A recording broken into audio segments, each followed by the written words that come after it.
Agora sim, nós vamos dar início à nossa classe. E eu queria convidar você para deixar sua Bíblia aberta em dois textos especificamente agora. O primeiro está em 1 Pedro, capítulo 2, versículos 9 e 10. E o segundo está em Apocalipse, capítulo 1, versículo 6. 1 Pedro 2, 9 e 10. E o segundo, Apocalipse, capítulo 1, versículo 6.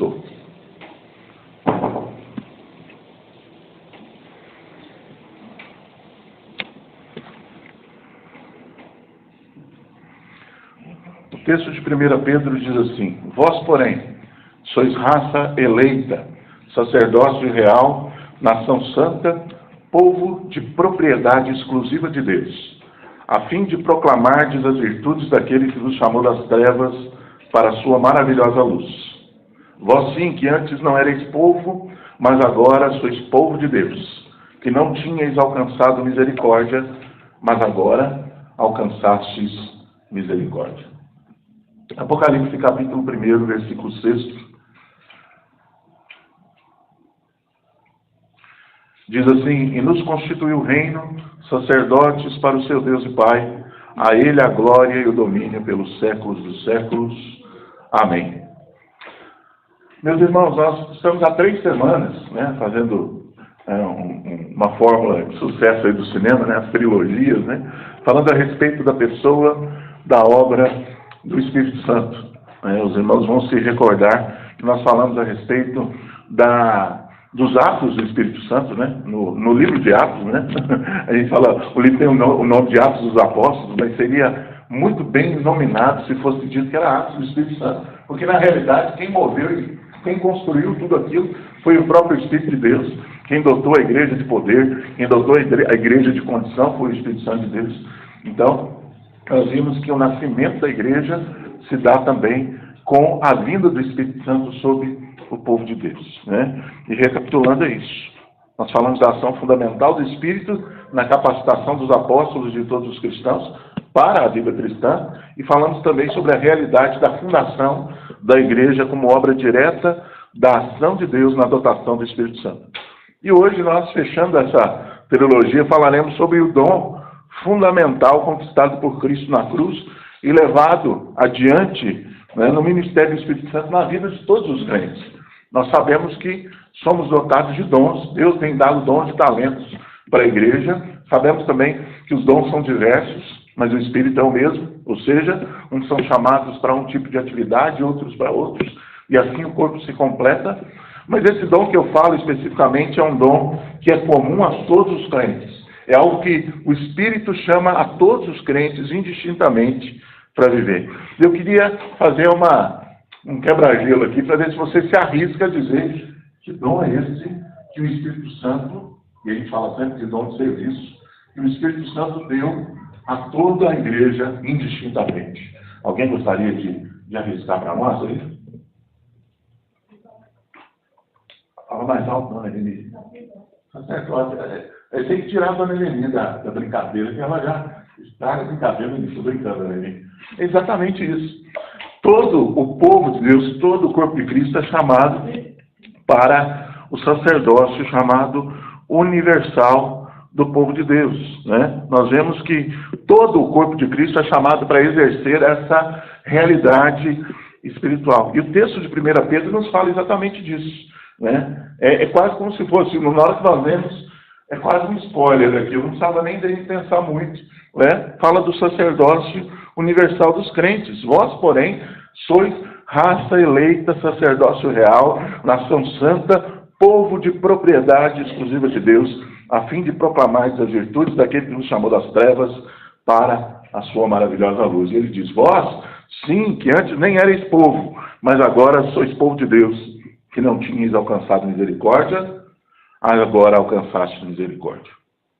Uma das coisas mais interessantes, meus irmãos, que nós podemos destacar, e quando nós olhamos para os movimentos históricos, em que Deus atua na história, a gente muitas vezes se detém nas informações, nos marcos que foram firmados.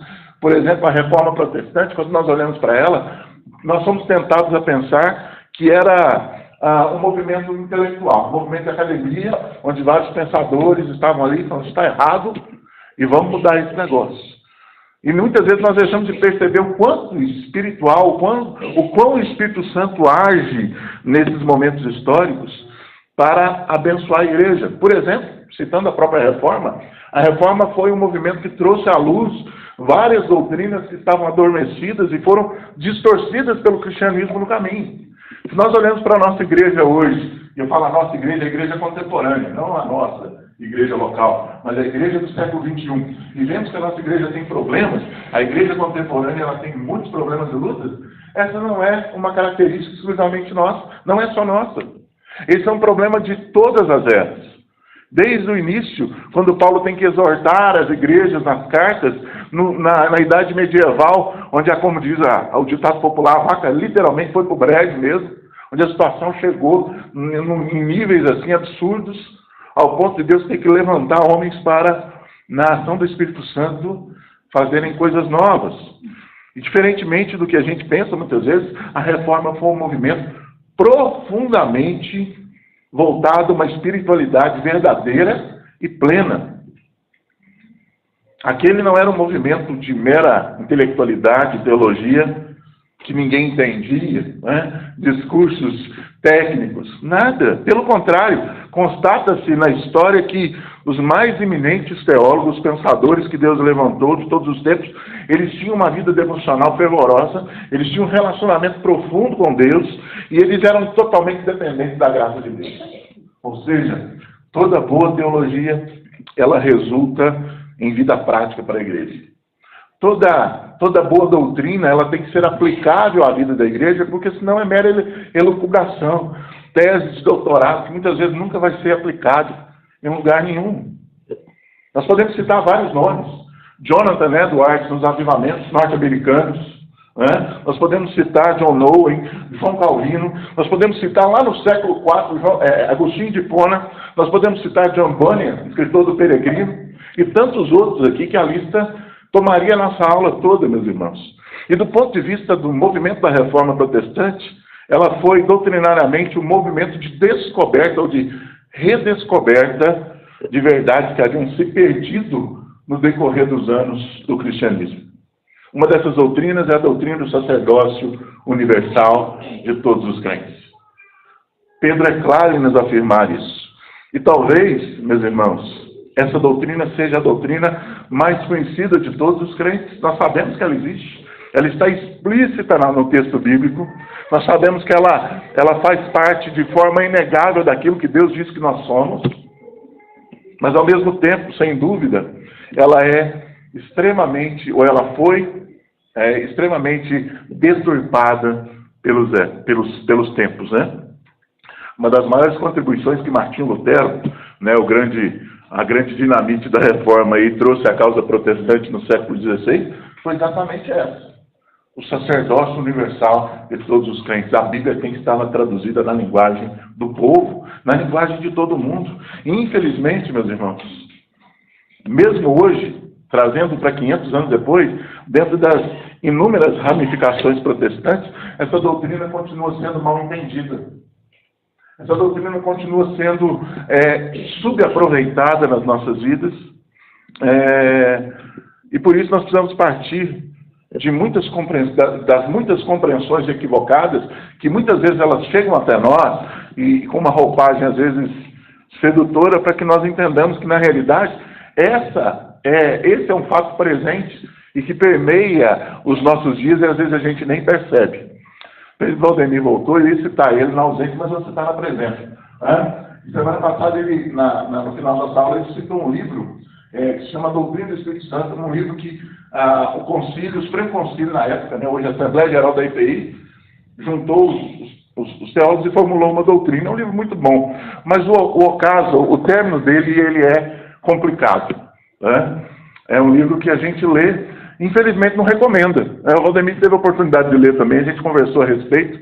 A gente chega assim, Chegou na área e chutou na trave, né? Estava conduzindo a bola bem, driblou o time todo, bum, na trave. E, para recomendar um livro para os irmãos, tendo em vista que, infelizmente, o Candidato Perdão Real eu não recomendo, eu recomendo um da editora Fiel. Chama-se O Batismo do Espírito Santo, de um escritor antigo chamado Errol Hughes. Né? É um livro antigo e ele é republicado de tempos em tempos. Eu vou mandar a foto em todos os grupos aí da igreja para os irmãos saberem de que livro eu estou falando.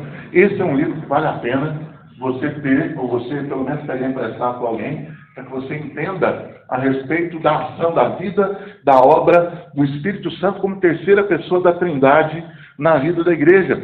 E a terceira pessoa da Trindade da vida da igreja veio para habilitar a igreja a sermos todos sacerdotes, sermos todos iguais, uns. Não há ninguém em autoridade ou em qualidade diante de Deus melhor do que o outro, no corpo de Cristo, a não ser o próprio Cristo, que é o cabeça do corpo.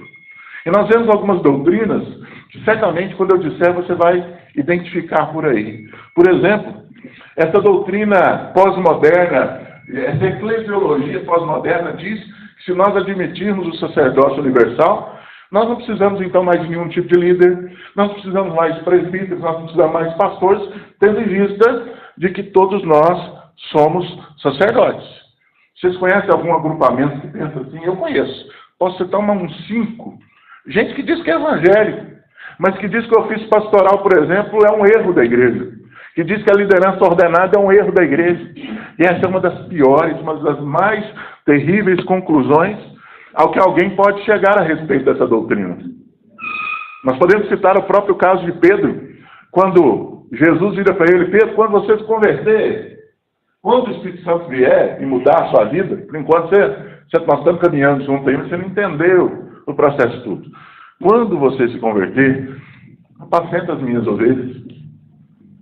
Ou seja, um mandato direto do próprio Cristo para que ele se colocasse em posição de pastor daquela comunidade. Né?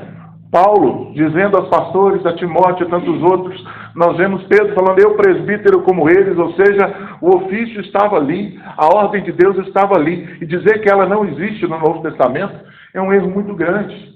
O sacerdócio universal não fala disso.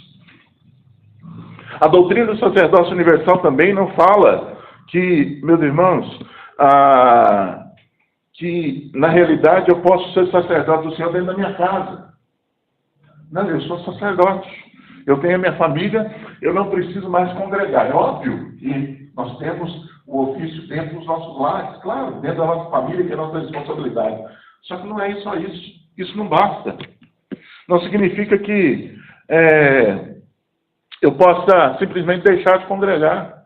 Não significa também que eu sou a medida do certo e do errado para aquilo que acontece por aí. Vocês já viram grupos que são personalistas? Ou seja, a palavra do fulano é aquela que determina o que é certo e errado. Eu não posso fazer isso porque meu líder falou que eu não posso. Por quê?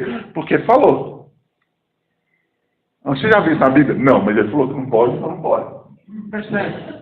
As pessoas acabam se tornando a medida de todas as coisas, do certo e do errado. E não significa também que eu não preciso de ninguém sobre a minha vida, de nenhuma liderança, de nenhum sacerdote sobre mim. A minha fé não é sozinha suficiente. Quando nós olhamos por outro lado, fazendo o reverso da moeda aí, do lado positivo, meus irmãos, a doutrina do sacerdócio universal de todos os crentes significa, de fato, que todo cristão é sacerdote de alguém. Todos nós temos alguém sob o nosso cuidado. Todos nós somos sacerdotes uns dos outros. É aquilo que o salmista diz lá no Salmo 133, ó, quão bom e agradável ver unidos os irmãos. Por quê? Porque ali Deus ordena a sua bênção e a vida para sempre, porque uns estão cuidando dos outros, uns estão apacentando os outros. E a implicação óbvia disso é que ninguém pode ser cristão sozinho. Ninguém pode ser cristão isolado dentro de um quarto pelo WhatsApp ou assistindo pregações sozinhas, aleatórias pela televisão. Sabe, irmãos, tem dificuldades. Eu não estou falando disso, estou falando de opções. De optar por viver assim. E se assim, meus irmãos, essa doutrina é fundamental para os nossos dias e para o nosso contexto, ela é também importantíssima para aquilo que nós entendemos como modo de ser da igreja para a nossa eclesiologia. E traduzindo um pouco mais, ela é importante para a doutrina da igreja, ela é importante para a vida da igreja, porque ela é a ação direta do Espírito Santo sobre nós. O Espírito Santo é quem constrói essa realidade. E nós vivemos hoje aquilo que John Stott disse um dia, que ele chama de, dentro da tradução que fizeram, a normalidade grotesca, né? E ele diz assim, que é um cristão fora da igreja. Ele fala assim, a respeito dessa realidade, que isso é uma anomalia, isso é uma doença. Um cristão fora da igreja é como uma brasa quando a churrasqueira não perde a função. Ela não vai assar a nossa carne. Não vai. Um cristão fora da igreja ou fora do corpo de Cristo, ele perde a sua função, ele perde a sua utilidade, ele perde a sua condição de ser aquilo para o qual ele foi chamado para ser. É aqui na comunidade, e quando eu falo igreja, nós nos resumimos às paredes.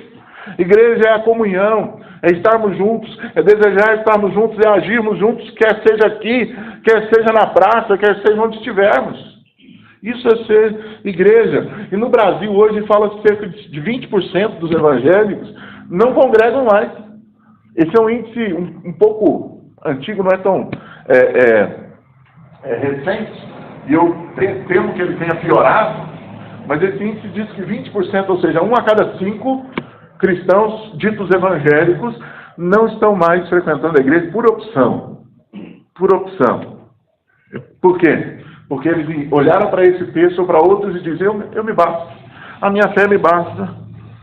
Elas não ministram, elas não são ministradas por ninguém, de certa forma elas não participam e não exercem aquilo que Pedro disse que nós precisamos exercer, o sacerdócio universal.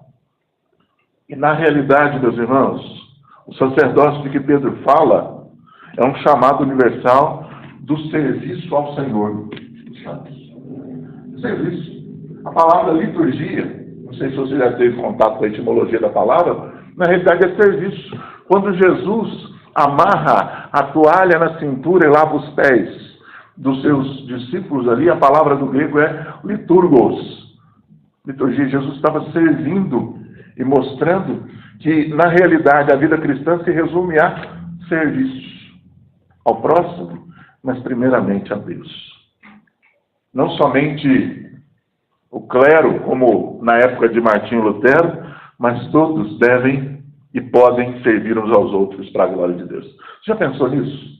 De que você foi chamado e dotado pelo Espírito Santo como instrumento de bênção na vida de outro?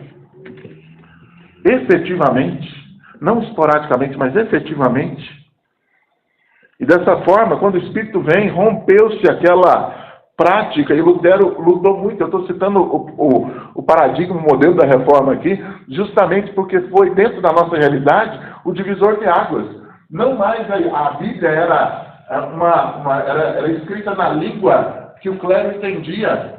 Não era latim, não era mais em hebraico e grego. Lutero traduziu para a língua do povo, ou seja, porque o povo a quem Deus chamou é povo dele. Vós que não erais povo, agora sois povo de Deus. Essa é a realidade, meus irmãos.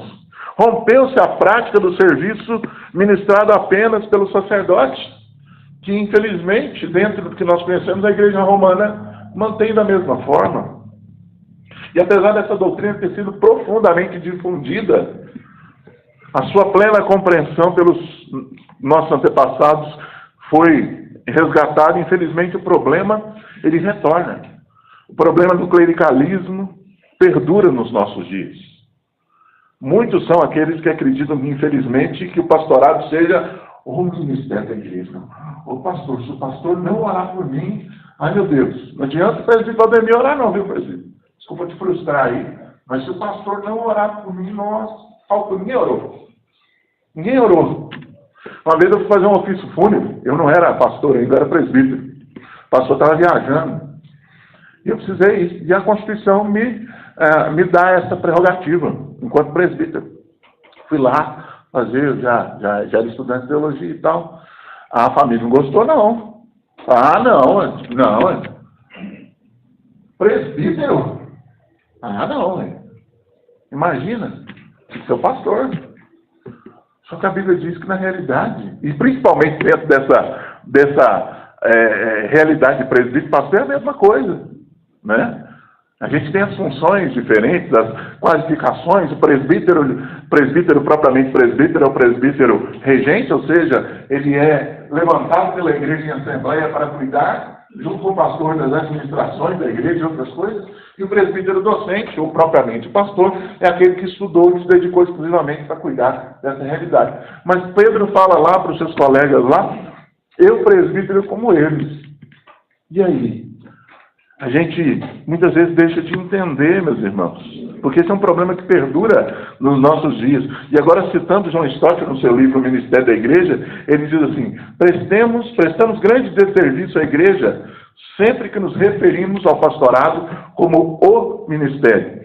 Pois se usamos o artigo definido, damos a impressão de que pensamos que o pastorado é o único ministério que existe na igreja. Não é. Mas, infelizmente, na prática, nós vemos muitas vezes que se o pastor não puder, por um motivo ou outro, as coisas não têm o mesmo peso, não têm o mesmo tom para as pessoas. Às vezes acontece de ir na correria. Eu falo que a vida pastoral é igual aquele cara do circo, né, que... Sabe aquele cara que roda prato? Ele coloca um 10 pratos lá, né? Ele roda na barrinha lá, tal. Aí na hora que ele chega no último, não, primeiro ele está caindo, corre lá, vai, volta, e a vida é aquela correria, que não para. E às vezes não dá tempo. Não vira, não rende o negócio. E às vezes, se acontecer, se a igreja toda, dependendo da situação, visitar, Felipe, está doente lá, cara. Todo mundo foi, Dona Levi foi, o Samuel foi, Patrícia foi, o Edilson saiu lá de Machado para a gente visitar, cara. Edilson, depois do serviço, suado, cansado, dia chato, né? O seu superior te encheu a cabeça. O teste saiu para lá te visitar. Mas pastor, não foi ninguém que foi me visitar. Ninguém foi me visitar. O presbítero Fernando pegou o carro dele lá da fazenda, lá estava fechando o negócio, foi te visitar. Ninguém foi me visitar. Porque às vezes a gente personaliza as coisas. Na prática, às vezes acontece isso. Talvez nós não expressemos, muitas vezes. Mas no íntimo do nosso coração, às vezes acontece. O pastor não orar, ninguém orou. Né? E quando nós agimos assim, meus irmãos, nós voltamos aos tempos da pré-reforma. Lá antes da igreja, lá quando a igreja medieval sacralizava a pessoa do sacerdote como o único sacerdote no corpo de Cristo. Não foi para isso que Deus nos chamou. Isso é um erro. Isso é um erro crasso. A bênção, a ajuda e o socorro devem vir apenas do ministério ordenado. Isso é um erro. Apenas do presbítero regente, que é o pastor. Isso é um erro. O socorro, a ajuda, a comunhão, o partilhar, o caminhar é algo que todos nós, enquanto cristãos, precisamos fazer. Precisamos exercer isso. Porque foi para isso que nós fomos chamados. Eu devo interceder pelo meu irmão. Eu devo ajudá-lo para o seu crescimento, para o seu fortalecimento na fé. Quando nós recebemos um novo membro aqui, a gente pergunta para a igreja: vocês prometem ser auxílio na vida desses que estão chegando? Marcelo Cristiano tem pulpeta fresquinho na cabeça. A igreja, sim. Por quê? Porque todos nós somos responsáveis. E às vezes, não, isso é serviço do conselho. Deixa ele se virar para lá. Isso é serviço do pastor. Tem um copinho caído, esse é serviço dos diáconos. Dá até a volta, assim. Isso é serviço de diácono, não sou diácono. Meus irmãos, Deus nos chama para uma vida de serviço. Eu posso, eu devo. Eu sou sacerdote sobre a vida do meu irmão, não só sobre a da minha família, sobre a vida do Paulo, o Paulo sobre a minha. E nós vamos trocando. E assim Deus vai edificando a nossa vida. É a palavra de Deus quem nos confirma essa realidade. O sacerdócio universal aponta para o serviço de toda a igreja e não apenas para o serviço do ministro. É claro que nós precisamos elencar aqui que, sem dúvida nenhuma, existem responsabilidades que são intrínsecas dos oficiais. A Constituição da IPI diz que uma das atribuições dos oficiais presbíteros é de auxiliar, por exemplo, o ministro no trabalho de visitas, de consolar os aflitos, de velar pelos fiéis, de instruir os novos convertidos, de levar ao conhecimento do conselho os males que eles não puderem corrigir. Dentre outras coisas, está lá no artigo 30, o nosso Faba de plantão ali vai confirmar para mim. Né? São atribuições de ofício. Nós precisamos, enquanto oficiais, precisamos fazê-las, porque se não fizermos, nós estamos pecando duplamente, né? Porque nós prometemos cumpri-las. Mas engana-se quem pensa que esse é um trabalho exclusivo de oficiais. Eu não sou presbítero, eu não sou diácono. Esse é um trabalho de todo crente. É claro que no oficialato, como eu disse, essas funções, elas são gerais, mas há também aquelas que são específicas, né? O presbítero é aquele que é ordenado que pode fazer, ele pode impetrar a bênção, ele pode participar da distribuição da ceia do Senhor. Essas são atribuições do ofício, exclusivas do ofício. Mas a maioria absoluta não são. A maioria absoluta é de todos os crentes. E dessa maneira, nós precisamos assumir o nosso papel. O que nós temos feito para a bênção da igreja? Certa vez eu ouvi um jovem falar um negócio que é muito interessante. Um jovem, no momento de conversa, de despertamento, ele falou: olha, antes eu pensava que isso era trabalho do pastor. Só do pastor. Mas agora eu vejo que eu também faço parte. Quando eu falo, por exemplo, do nosso café comunitário, do nosso partilhado, do pratinho, não é meramente uma condição de conforto, mas é para efetivamente nós participarmos ali. Eu trouxe um pratinho de pão ali, eu trouxe uma bolacha ali, eu trouxe um biscoitinho. Eu participei efetivamente. Porque senão a gente acaba se tornando sócio de clube, meus irmãos. Percebe? Inconscientemente a gente acaba pensando que a gente é sócio de clube. Ou seja, eu dou meu dízimo. A Bíblia manda, mas eu dou meu dízimo, é como se fosse um pagamento. Você tem que fazer isso aí, ué. Você tem que se virar com isso aí. Não. Somos todos participantes. A igreja é de Jesus, mas a igreja foi entregue a todos nós. Cada um na sua determinada função. Quando nós olhamos para os diáconos, eles têm as suas funções também, manutenção e ordem do tempo. Então, se o diácono chamar a sua atenção, ele está dentro da posição de ofício dele, ele tem que fazer, né? Ele tem que assistir as pessoas necessitadas, é uma questão de ofício, eles têm que fazer. Eles têm que estabelecer programas sociais sob a autorização do conselho. Eles podem, aliás, né? Na realidade, os programas sociais, eles podem. Mas todos nós podemos. Todos nós podemos visitar as pessoas que estão enfermas. Todos nós podemos socorrer alguém no momento de tribulação financeira, emocional. Todos nós podemos promover programas para a expansão do Evangelho do Nosso Senhor. Embora sejam marcadamente ordenadas aos diáconos, é para todos os crentes.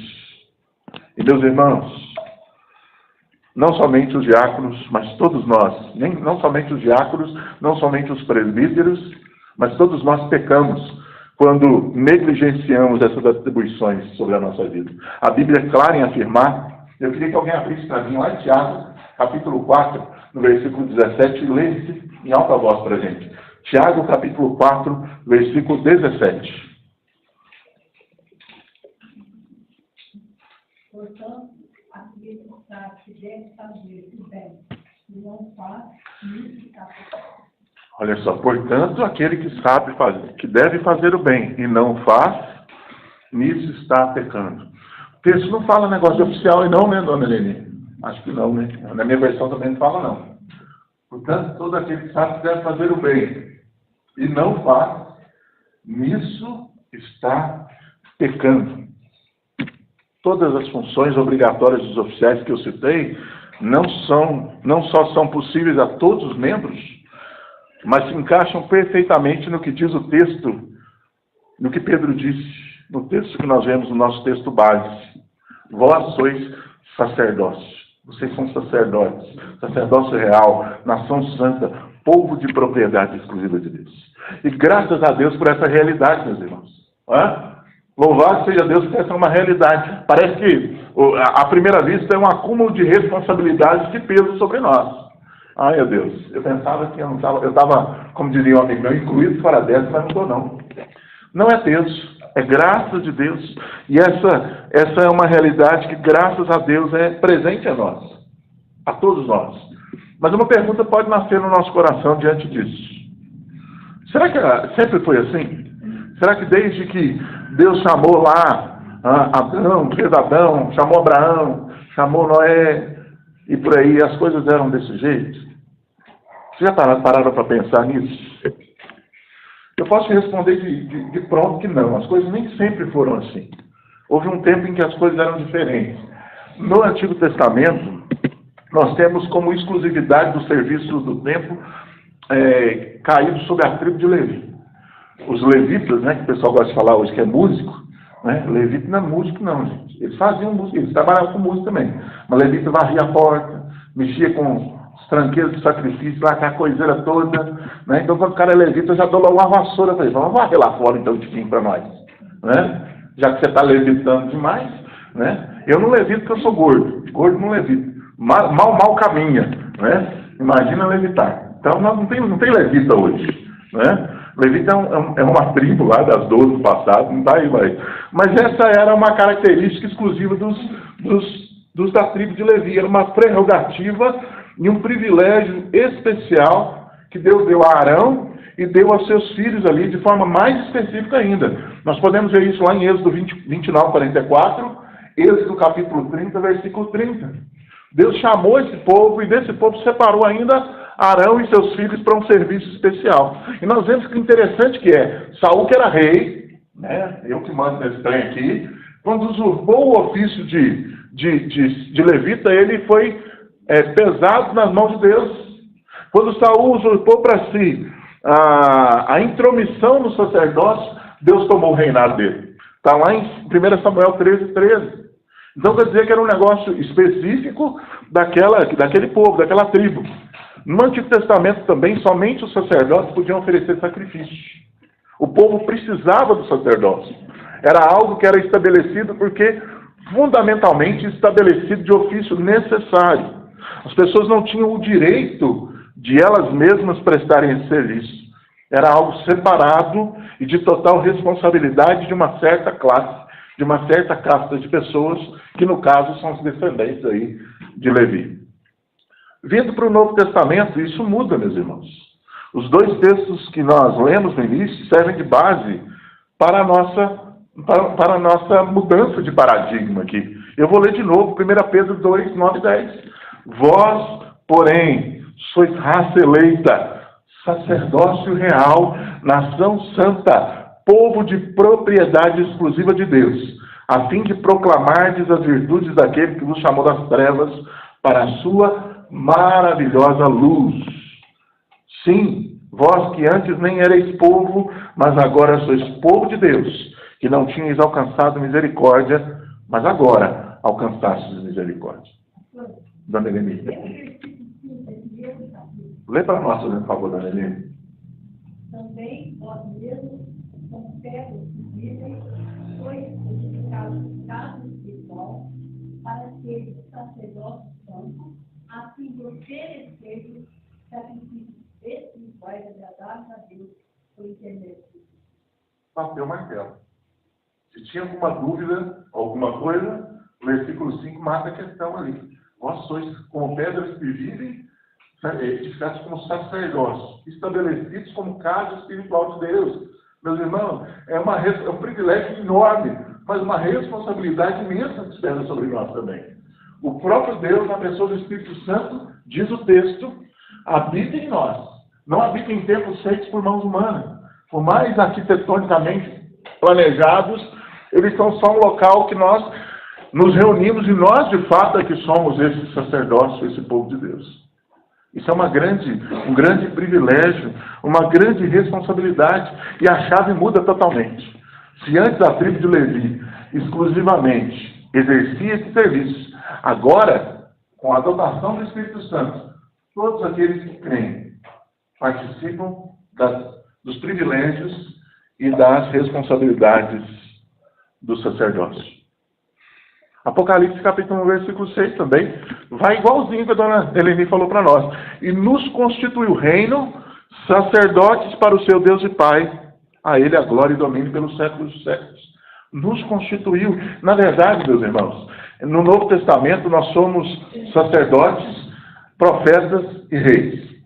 Há uma tríplice qualificação pelo Espírito Santo sobre aquele que crê. Nós somos sacerdotes porque Deus nos colocou no ministério também da proclamação e da intercessão. Nós estamos proclamando o Evangelho, e isso Jesus deixa muito claro em Mateus 28, ide por todo mundo, pregar o Evangelho a toda criatura, ou seja, vocês todos podem ir e pregar o Evangelho. E enquanto forem, preguem o Evangelho. Nós somos também profetas justamente por causa dessa realidade. A questão da proclamação cabe à igreja. A Bíblia diz que os anjos anelados desejaram que esse ministério fosse caído sobre eles, mas Deus deu na igreja a responsabilidade da proclamação. Será que temos proclamado? Ou será que nós estamos com vergonha? Será que o mundo tem calado a nossa voz? Às vezes a gente tem vergonha de distribuir um folhetinho na praça. O que as pessoas vão pensar de mim? Pensar que você é crente, já é um bom começo, né? De repente, se você não for, vai que pega no tranco. Não é verdade? E nós também somos chamados ao ofício real, porque Ele nos constituiu reinos, coerdeiros com Jesus. Nós vamos reinar na glória celestial e já reinamos espiritualmente aqui, como Paulo diz. Eu posso todas as coisas naquele que me fortalece. Ele me deu condições de passar por todas as situações. Vencedor, porque Ele está comigo. Meus irmãos, isso é maravilhoso. Mas uma pergunta importante é por que as coisas, às vezes, travam no caminho?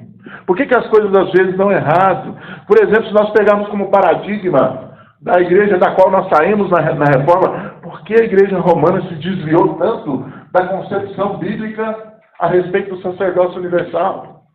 Eu não gosto de citar nomes, mas eu tenho que citar como modelo para nós. Por quê? Meus irmãos, a igreja, por causa do seu vertiginoso crescimento, começava a haver, então, múltiplas doutrinas e correntes no seu meio, correntes teológicas. O cristianismo, depois de certo tempo, ele não era mais uma facção do judaísmo. Ele não era mais um povo que, à semelhança de Jesus, foi condenado sob dois crimes. Primeiro, por heresia pelos judeus, né, que o condenaram por dizer que era o Filho de Deus, e de sedição pelos romanos, ou seja, de insubmissão à autoridade de César. O cristianismo, em certo momento, deixou de participar dessa condição e agora era algo mais sereno. E quando nós olhamos para o ano 317, esse é um ano marcante na vida do cristianismo. Por quê? Porque em 317, Constantino oficialmente torna o cristianismo a religião oficial do Império. Em 312, Constantino teve uma experiência espiritual lá e tal. Há muita contestação a respeito dessa experiência dele. Parece que as motivações não eram aquelas mais legítimas, mas o que se conta na história é que Constantino se converteu e que em 317 ele transforma, Constantino é o imperador, transforma o cristianismo na religião oficial do Estado. Que bênção! Ô glória! Ô louvado seja! Agora nós vamos arrebentar, nós vamos varrer o império com a mensagem do Evangelho, nós vamos longe agora. Às vezes a gente pensa assim, né? Às vezes a gente pensa, nossa, se fulano convertesse, a mensagem do Evangelho é longe. Se Faraó convertesse, imagina lá no Egito, se Faraó converte, né? O império mais poderoso do mundo, mas o que Deus falou de Faraó? Eu endureci o coração do Faraó. Eu quis que ele não cresça. Por quê? Para que a glória se manifestasse na não crença dele. Então as coisas funcionam como Deus faz. Mas quando Constantino se converteu, e a igreja, então, o cristianismo se tornou a religião oficial do império. Aquilo que podia ser uma bênção, por quê? Cessou perseguição, já não tinha as pessoas que ficavam escondidas em catacumba, em cemitério. Reunião de crente antigamente era no cemitério, meus irmãos, porque era um lugar que as pessoas geralmente não iam, e eles podiam fazer o culto ali. Era em catacumba escondida, era em caverna. Agora podia ser feito de porta aberta, igual nós estamos aqui, porque o imperador é crente também.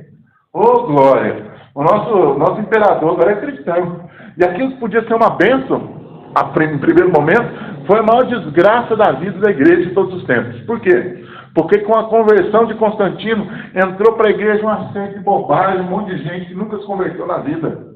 Um monte de gente que nunca teve experiência com Deus, foi entrando para a igreja por questões de mera política.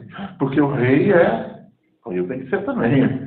Não sei nem o que é Jesus, sei que não, mas eu gosto demais dele, sempre gostei. Sei nem que lá se fica, não, mas eu sempre gostei, meus irmãos.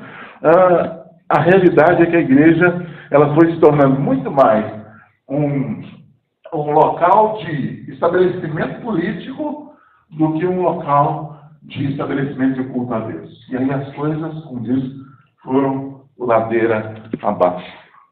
As igrejas do primeiro século eram independentes, elas não tinham essa ligação com o Estado, mas a igreja do quarto século, ela começou a ir embora. É interessante, e isso é um dado histórico, é um paralelo que eu quero fazer, é que muitas vezes a gente trata a igreja medieval, a igreja da qual nós saímos, como igreja católica. Não é. Na realidade, naquela época, existiam duas realidades, duas facções da igreja. A igreja do Oriente e a igreja do Ocidente. O cisma de 1200, com os orientais gregos, na Rússia, na Grécia, fundou uma facção, um grupo no Oriente, e a igreja do Ocidente era só a igreja. Não tinha nome, né? Porque só tinha uma. Estava todo mundo sob o mesmo guarda-chuva. O termo aplicado católico como denominação, ele vem na Contra-Reforma, em 1645. Né? Porque, na realidade, quando a pessoa toma um nome dessa proporção, na realidade ele quer demonstrar poder. O termo católico foi usado a primeira vez por um bispo chamado Inácio de Antioquia, lá no século II, com a intenção de dizer justamente o que diz. Católico é universal. Todos os crentes de todos os lugares do mundo estão sob o domínio de Cristo. Cristo é o dono da igreja católica, ou seja, universal. Esse é o sentido primário dele. Como denominação, ele significa a igreja de Roma, hoje. Mas ele significa, na realidade, etimologicamente falando, igreja universal. Eu costumo brincar que eu não sei qual dos dois é pior de usar hoje, né? Eu prefiro não usar nenhum dos dois, nem católico, nem universal. Nenhuma das duas, para mim, tem muita serventia. Não sei qual está pior hoje em dia, não. Mas o que significa, então, ser pertencente à igreja católica de verdade? Né? A universalidade do corpo de Cristo.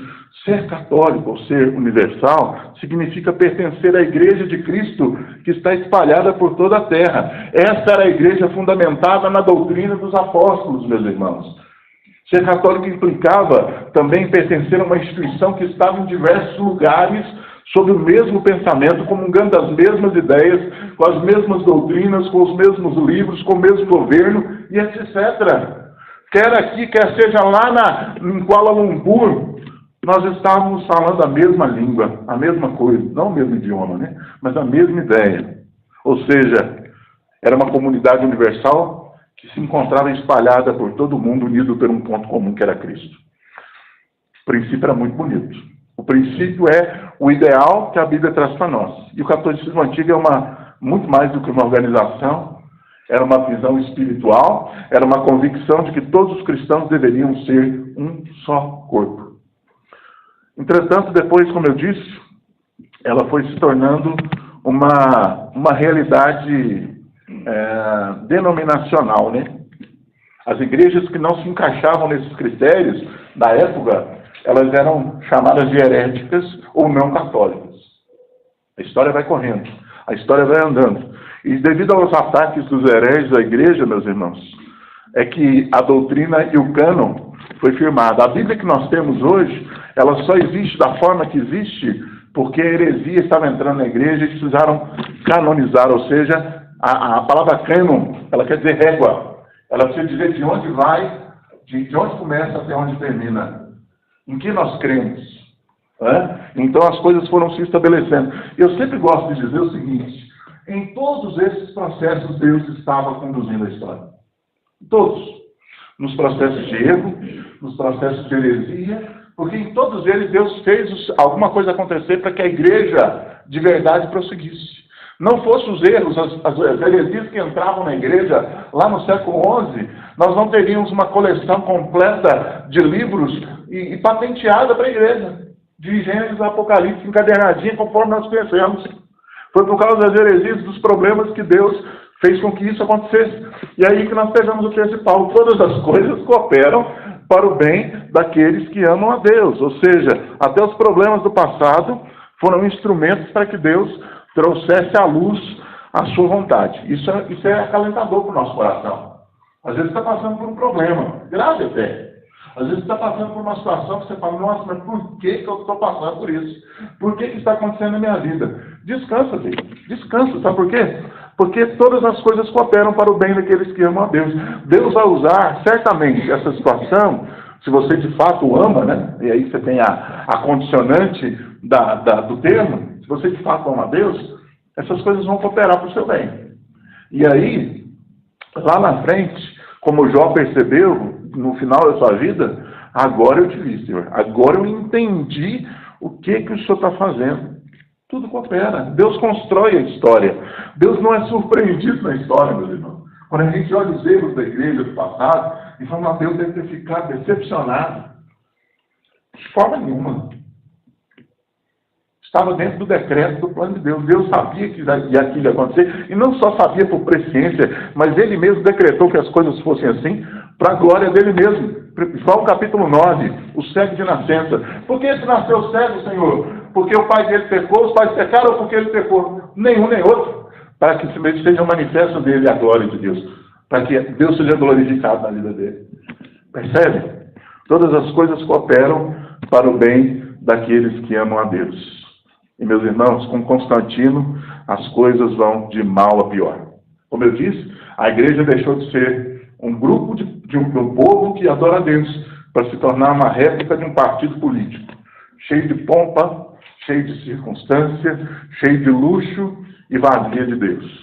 Tem uma história que conta em que o bispo de Roma passeia com um subordinado dele lá e fala, olha, nós já não podemos mais dizer como Pedro, não temos prata nem ouro, olha só quantas riquezas nós temos aqui. E aí os subordinados, cabeça para a Senhor, mas nós não podemos mais falar também levantando, né? Porque o poder de Deus estava longe daquela política, estava longe daquela pompa toda.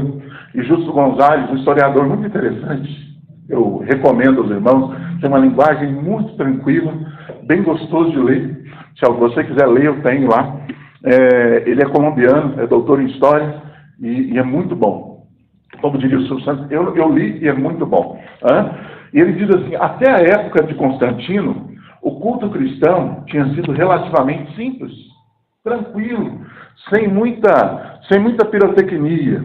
No princípio, os cristãos se reuniam para adorar em casas, né, nas catacumbas, né, porque, obviamente, eles tinham os problemas.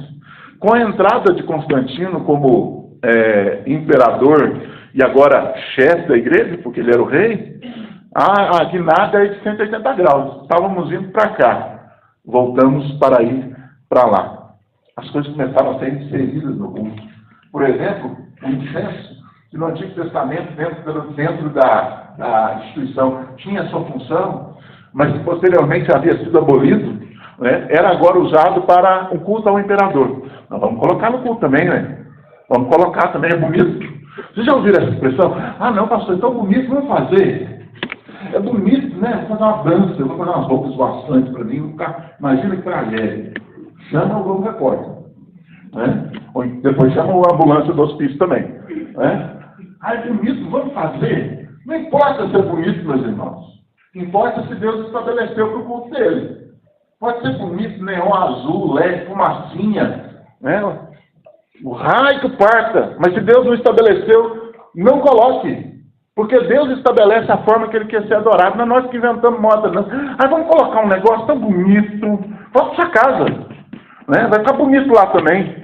Deus estabeleceu as coisas do jeito que Ele quer. E quando a igreja começou a inventar moda, fumacinha, luzinha, na realidade, na época não era um incenso, a fumacinha era do incenso. Né? Devia ter umas crentetes dançando lá também, um negócio assim, igual tem hoje em muito lugar. Né? Deus se desagradou daqui de uma forma tão grande. As vestimentas do clero começaram a ser cheias de pompa, imitando os sacerdotes do Antigo Testamento, né? Cheio de coisa, que trem. Ele entrava assim, parecia até que esse programa, né? A nada da Xuxa saiu, descia assim. O sacerdote chegou. Grande. Eu era grande mesmo, né? Mas 150 quilos é grande, né? O grande chegou. Que bobagem, meus irmãos. E a igreja foi desgringolando ladeira abaixo. E o culto começou agora, não bastava ter a roupa toda cheia de pompa, precisava ter uma procissão de entrada. Precisava ter, não, como é que nós vamos fazer, não? Não basta ter aquele penduricário todo. Isso foi uma procissão de entrada. E começaram a incluir procissão no culto. Né? E entrava o sacerdote na frente, né? Fazendo um paralelo aqui, desconstruindo um pouco e frustrando muita gente, e eu posso frustrar a mim mesmo porque eu fiz isso. A própria cerimônia de casamento, ela tem origem pagã, viu, meus irmãos? A procissão de entrada dos noivos é pagã. Mas nós fazemos, eu também já fiz. Eu já entrei também, né? Por amor a Jesus e por amor à mulher da gente, a gente faz muita coisa, né? Mas a origem é pagã, tá? Pra você não sacralizar demais muitas coisas, né? Então, outra prática que a igreja foi colocando dentro é construir. Vamos construir uma igreja em memória dos mártires, porque eles morreram pela fé por nós. Então, vamos construir a igreja lá de São José, que é pai de Jesus. Puxa, Jesus é meu pai Jesus, né? Vamos fazer. E aí foram construindo coisas em memória dos mártires, começaram a acreditar que o culto se tornava especial quando era celebrado naqueles lugares. Para a igreja tem a homenagem do pai de Jesus. Que coisa abençoada, vamos fazer uma mãe também. E aí a igreja foi ladeira abaixo, meus irmãos. Meus irmãos, tem uma história muito interessante. A imperatriz Helena viajou para Jerusalém uma certa vez. E ela era grega, né? E ela acreditou que ela encontrou ali aquilo que era chamado de a Vera Cruz. Não é aquele cardeão da era a verdadeira cruz de Cristo. Nossa, eu encontrei a cruz que Jesus foi crucificado. E aí, a partir daí, muitos acreditavam que aquela cruz tinha poderes de milagre e começaram a vender relíquia. Quem assistiu o filme Lutero aqui? Alguém assistiu? A maioria assistiu, né? Lutero chegou num ponto de escândalo total quando ele foi para Roma, de olhar que tinha mais prego da cruz de Cristo sendo vendido do que para ferrar todos os cavalos do reino. Jesus foi grampeado na cruz, se tinha aquele tanto de prego. Mas ele vendia prego igual um louco, vendia pedacinho da cruz, que a cruz de Jesus deve ter sido a fonte de 1 quilômetro, Rio Niterói, de tanta madeira. E vendiam aquilo como se tivesse algo santo, meus irmãos. E vários líderes religiosos levantaram a voz para tentar impedir aquilo. O que aconteceu? Foram mortos. Foram mortos. Quando o Espírito Santo levantou homens ali para colocar a voz contra aquilo, muitos foram mortos. Nós podemos citar dois. John Hus, que morreu queimado aproximadamente 80 anos antes de Lutero conseguir levar adiante o plano. Morreu queimado. Nós temos John Wycliffe e muitos outros que não conseguiram sucesso. Por quê? Porque ir contra o imperador é demais, né? É muito. Você percebe um paralelo naquilo que Pedro fala diante do Sinédrio? Importa obedecer a Deus e não aos homens.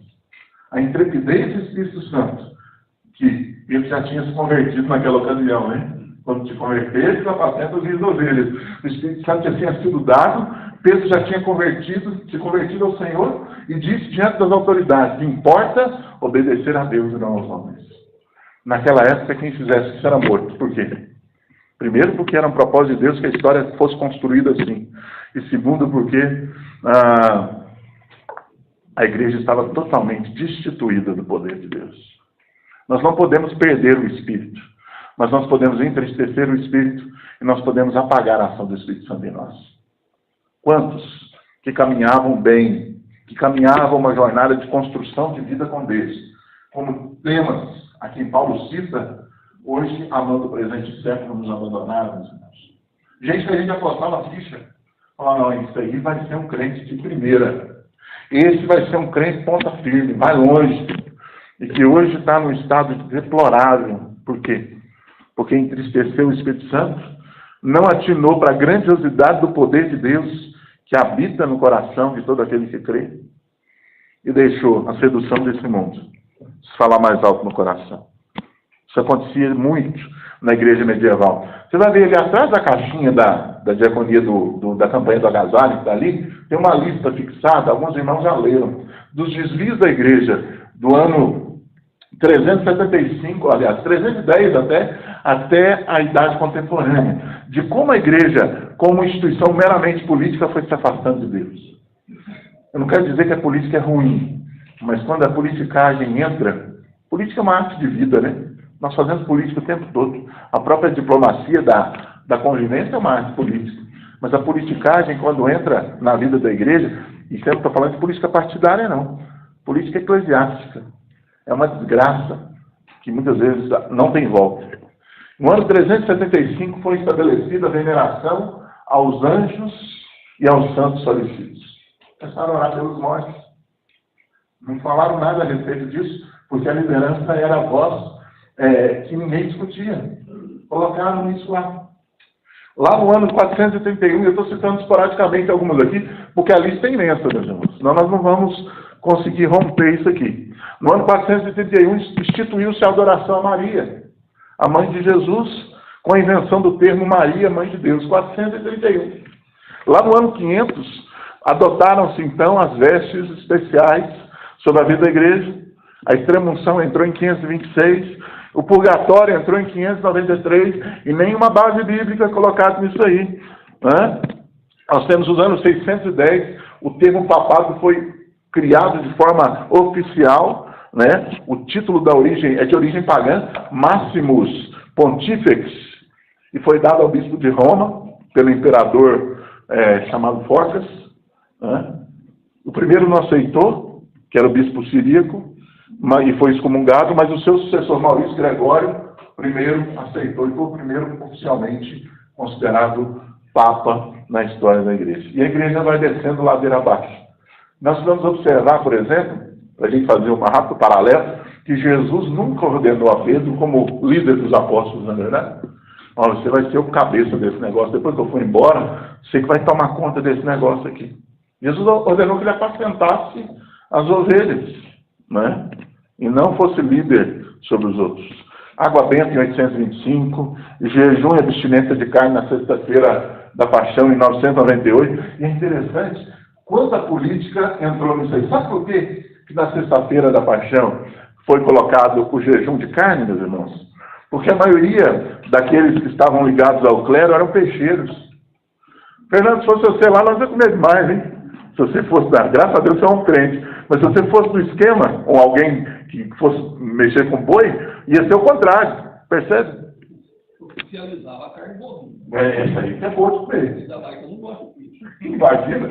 Oficializaram a não comer carne vermelha, por quê? Porque a maioria do esquema ali era do pessoal do pescado. Em 1079, por causa da riqueza do clero do Vaticano, estabeleceu-se o celibato. 1079. Por quê? Se o padre casa, ele vai ter filho, vai ter direito à herança, vai acabar com o nosso negócio. Deixa ele não casar. Cristo não impôs essa regra aos apóstolos. Pedro era casado, né? Jesus curou a sogra de Pedro.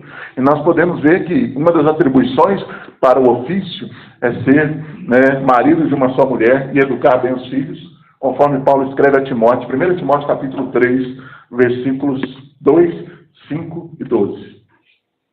Meus irmãos, em 1090, que a desgraça pouca é bobagem, foi estabelecido o rosário, ou a separação das contas, que foi instituído por um cara chamado Pedro Eremita, que era um dos meios que ele usava, copiado do hinduísmo para dentro da igreja. O rosário é uma cópia de um rito hindu que foi trazido para dentro da igreja e muçulmanos também usavam. Os muçulmanos também têm o seu rosário, mais antigo do que os cristãos usam, né? E uma prática pagã entrou para dentro da igreja. Em 1190, e aí é um período crítico da igreja, institui-se a venda de indulgências como forma de apagar os pecados, incentivando assim a legalidade dos mesmos. É a cena lá de Lutero brigando com o povo lá, né? Eles estavam vendendo títulos de perdão de pecados, não só dos vivos, mas também dos mortos, né? E, como diz, negócio melhor não há. A igreja se enriqueceu e se afastou mais e mais da presença de Deus. E diante disso, diante dos absurdos, em 1229, a igreja proibiu o leigo de ler a Bíblia. Se começar a ler demais vai dar problema. Vamos tirar esse livro da mão desse pessoal aí, porque aí a gente evita o problema. Instituiu-se então que somente o clero poderia ler. 439 e 439, a doutrina do purgatório é transformada em dogma, ou seja, ela é sacralizada, ela não é só uma doutrina possível, mas ela é algo que entra dentro da realidade oficial da igreja, e por isso nós vemos que as coisas foram de mal a pior. Meus irmãos, é interessante que na reforma, lá quando Lutero e outros, né? A gente fala do Lutero porque ele foi o elemento que conseguiu êxito, pela ação de Deus conseguiu êxito. Mas outros estavam com ele. Quando ele conseguiu, na ação de Deus, o Espírito Santo ali, a proteção de um dos príncipes lá, de Frederico o Sábio, que o escondeu por 10 meses no castelo, para que ele não fosse morto, e assim traduziu a Bíblia para o alemão, nós vemos, meus irmãos, que a igreja estava totalmente descaracterizada daquilo que ela foi um dia. E para completar a desgraça, porque uma maior desgraça que nós temos não é sermos pecadores. Essa é uma condição que atinge a todos nós. E não adianta a gente escalonar pecadinho e pecadão, porque pecado é pecado e todo pecado é ofensa diante deles. A pior desgraça não é ser pecador, é não reconhecer que é pecador e a gente dar um jeitinho para resolver essa situação. Foi o que a igreja fez.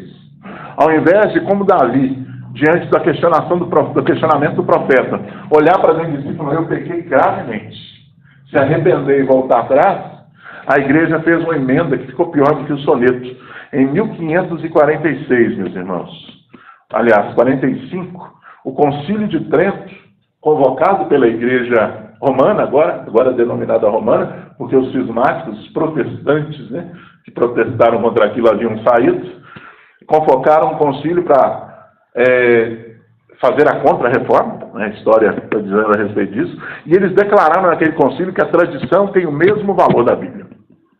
Ou seja, as práticas que nós fazemos têm exatamente o mesmo peso e a mesma autoridade que a Bíblia tem. E assim nós conseguimos, então, dar caráter oficial para as bobagens que nós pregamos. Foi isso que eles fizeram.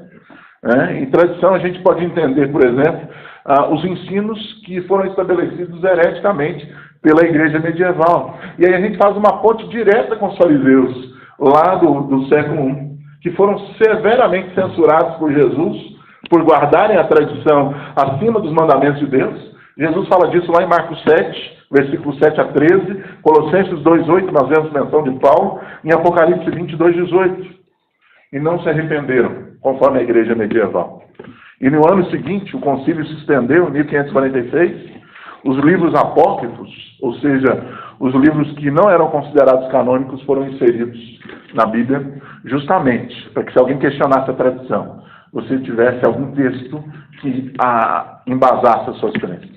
Por exemplo, a oração pelos mortos é dita no segundo livro de Macabeus. E tantas outras bobagens que foram sendo colocadas na vida da igreja. Meus irmãos, o Espírito Santo nos dá a grande bênção de sermos totalmente capacitados para enxergar aquilo que Deus tem para nós. E já concluindo, devido então a essa série de fatores, a igreja foi se descaracterizando cada vez mais. Infelizmente, esse não é um problema que nós estamos livres de viver hoje. Basta nós ligarmos a nossa televisão aí, nos diversos canais que passam programas ditos evangélicos, que você vai ver que esse é um problema extremamente presente nos nossos dias. O Wellington me mandou, a gente brinca lá no WhatsApp, né? Ele me mandou um post essa semana e falou, pastor, se você quiser rir um pouco, tá aí. A postagem era assim, cartaz, tudo jovem, né? Pô, Jesus está afinzão de te salvar. Dá uma moral para ele aí. Aí, se você quiser rir, eu estou rindo de nervoso. Como assim? Jesus está afinzão de me salvar e eu vou dar uma moral para ele aí. Vai lamber sabão, cara. Vai plantar batata. Como assim? O Deus de toda a glória está mendigando a minha atenção. Como isso é possível? Isso é uma grande bobagem. Meus irmãos, quem nos ama primeiro é o próprio Deus. Né? E a gente olha uma bobagem, parece um negócio absurdo, mas é exatamente isso que acontecia na igreja medieval. Em outras roupagens, era isso. E que está acontecendo de novo, principalmente nos meios de igreja mais contemporânea, onde o líder fala e as pessoas calam. Onde o líder diz o que acontece, o que não acontece, e as pessoas simplesmente abaixam a cabeça porque não podem questionar a autoridade do líder, levantar as mãos contra o ungido do Senhor. E outras bobagens aí que o pessoal não sabe ler a Bíblia e vai traduzindo à torta e à direita. Uma das grandes bênçãos do Novo Testamento é a dotação do Espírito Santo para todos nós. E Paulo elogia isso na vida dos bereanos, quando ele diz os bereanos, os de Bereia, são mais nobres que os de Tessalônica. Por quê? Vocês são mais ricos? Não, porque eles examinam tudo que eu digo para ver se está assim na Escritura. É isso que faz o povo de Deus ser o povo de Deus. A dotação do Espírito Santo que faz cada um de nós sacerdotes uns sobre os outros e totalmente capazes de viver uma vida plena de comunhão, de discernimento pelo Espírito, de ministração e de serviço verdadeiro para a glória de Deus. Que Deus nos ajude, meus irmãos, a não sermos enredados por mentiras, que muitas vezes têm uma cara tão bonita, são tão tocantes, mas que só faltam ser verdade. E na realidade falta tudo.